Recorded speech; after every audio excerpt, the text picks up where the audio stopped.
6 दशकों से चले आ रहे आयकर अधिनियम 1961 की विदाई 1 अप्रैल को हो जाएगी और उसकी जगह आयकर अधिनियम 2025 ले लेगा।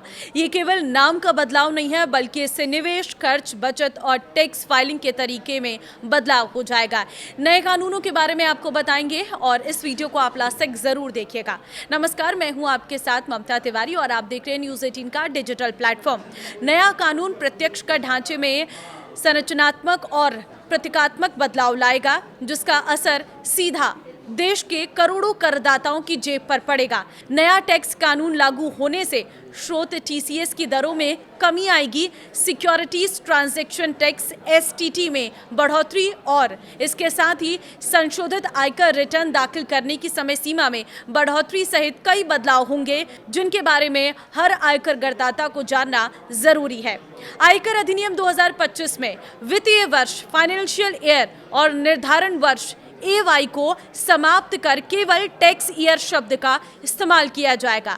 इससे कर व्यवस्था अधिक सरल और समझने में आसान बनेगी।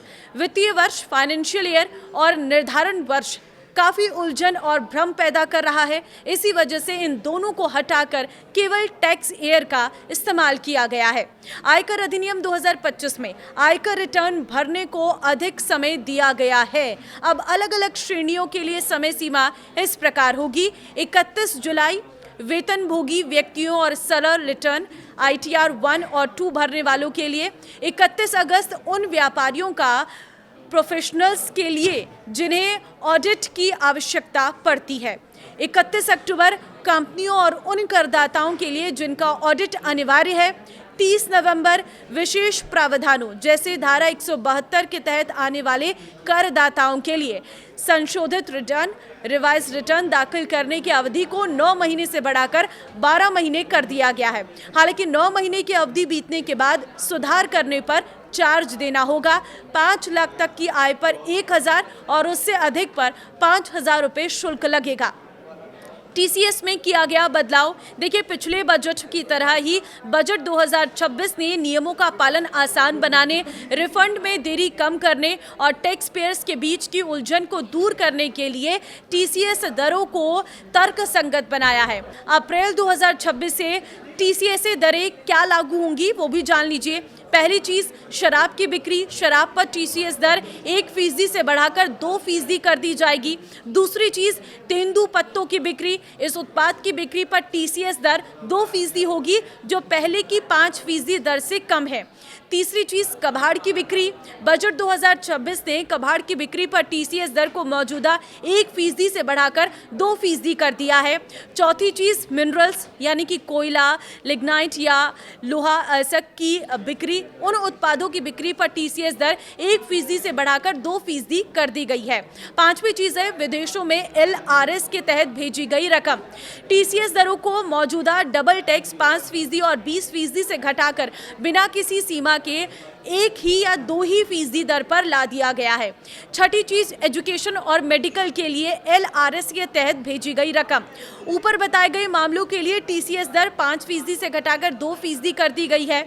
सिक्योरिटी ट्रांजैक्शन टैक्स में बढ़ोतरी, भारतीय शेयर बाजार में फ्यूचर्स और ऑप्शंस F&O का कारोबार करने वालों के लिए एक बड़े झटके के तौर पर केंद्रीय बजट ने इक्विटी डेरिवेटिव्स सेगमेंट के लिए सिक्योरिटी ट्रांजैक्शन टैक्स में बढ़ोतरी की घोषणा की है। घोषणा के अनुसार फ्यूचर्स पर STT 0.02% से बढ़ाकर 0.05% कर दिया जाएगा और ऑप्शंस के लेन देन पर STT 0.1% से बढ़ाकर 0.15% कर दिया जाएगा।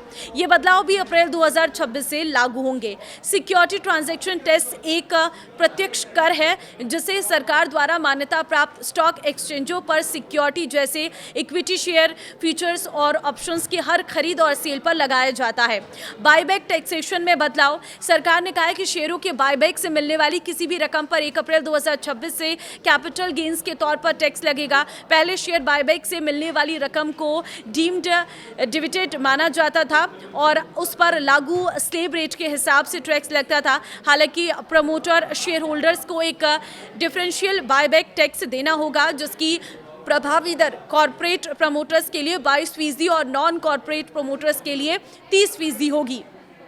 डिविडेंड से ब्याज खर्चों की कटौती। केंद्रीय बजट 2026 के अनुसार अप्रैल 2026 से टैक्स पेयर्स डिविडेंड इनकम या म्यूचुअल फंड यूनिट्स में होने वाली इनकम कमाने के लिए किए गए ब्याज खर्चों की कटौती अब नहीं कर पाएंगे। ऐसे ब्याज खर्चों के लिए पहले दी जाने वाली कटौतियां हटा दी गई हैं। इसका मतलब ये है कि डिविडेंड इनकम पर लागू स्लैब रेट के हिसाब से पूरा टैक्स लगेगा, जिससे पहले की 20% ब्याज कटौती की सीमा खत्म हो जाएगी। शेयर बाजार विशेषकर डेरिवेटिव्स F&O में सक्रिय निवेशकों की लागत 1 अप्रैल से बढ़ जाएगी। सरकार ने सट्टेबाजी को नियंत्रित करने के लिए सिक्योरिटीज ट्रांजैक्शन टैक्स STT की दरों में इजाफा किया है। ऑप्शन बिक्री पर STT 0.10% से बढ़ाकर 0.15% और फ्यूचर्स बिक्री पर 0.02% से बढ़ाकर 0.05% हो जाएगी। इस बढ़ोतरी का सीधा मतलब है कि ट्रेड्स के मुनाफे का एक बड़ा हिस्सा टैक्स के रूप में सरकार के पास जाएगा। तो केंद्रीय बजट 2026 में इनकम टैक्स एक्ट में कई संशोधन किए गए हैं, जिनका मकसद टैक्स पेयर्स के लिए नियमों को आसान बना और प्रोसेस से जुड़े बोझ को कम करना था। 1 अप्रैल 2026 से ये बदलाव लागू होने जा रहे हैं। तो इस वीडियो को सबके साथ शेयर कर देना ताकि इन बदलावों के बारे में हर किसी को पता चल सके।